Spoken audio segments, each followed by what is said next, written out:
Hello, it's Thursday. It's 9:15. I'm Joanna Gosling in for Victoria. Welcome to the programme.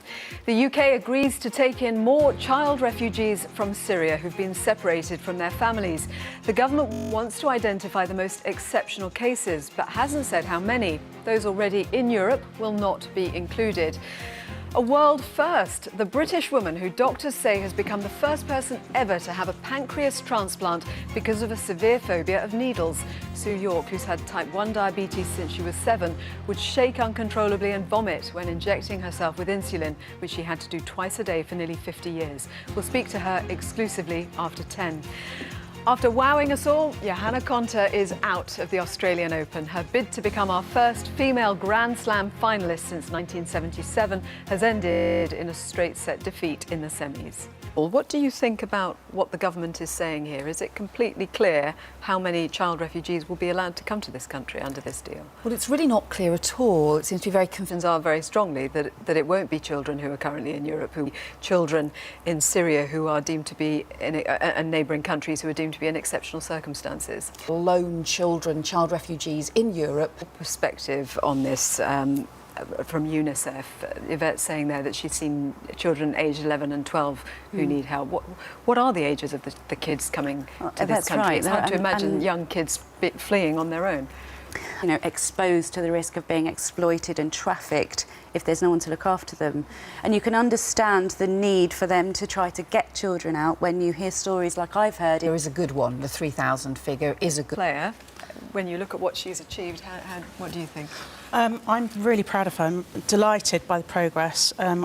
Phil, first of all, just give us some of the key headlines for the report and where the elderly are being let down. I think it's a question of the NHS failing older people. I think it's about the fact that we have an ageing population, very different needs to when the NHS was set up in 1948. Now, let's catch up with the weather. Carol is here. What have you got for us? Morning, Carol. I've got almost everything actually, Joanna.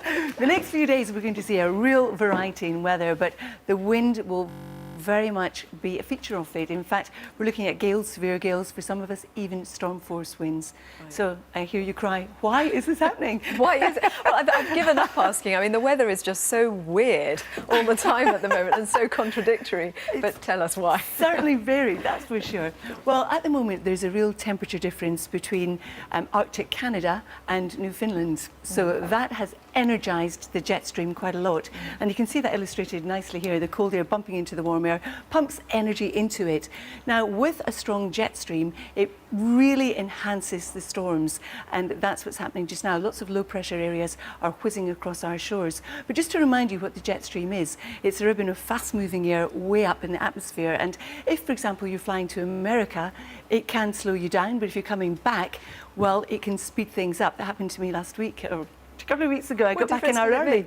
I got back an hour early, but then we were stacked over Gatwick, so it didn't really help. Didn't help. So it's low.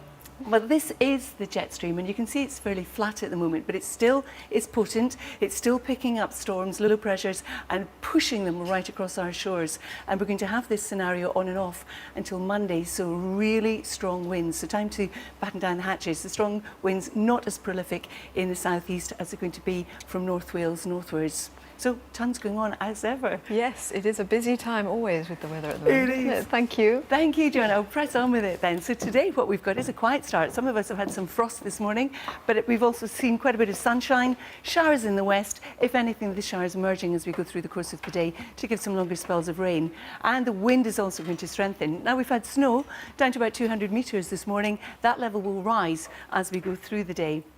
So into the afternoon, for southern counties of England, especially in the southwest, you could catch the odd shower.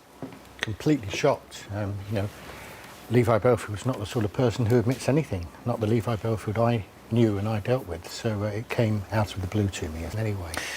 Well, he has now admitted abducting, raping and killing Millie Dowler.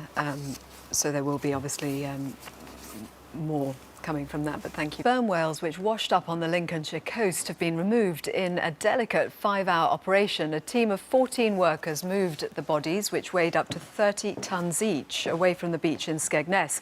Our reporter Lisa Hamperley is here. Well, I mean, it was probably a pretty gruesome task actually for them to do. Just talk us through how they did it.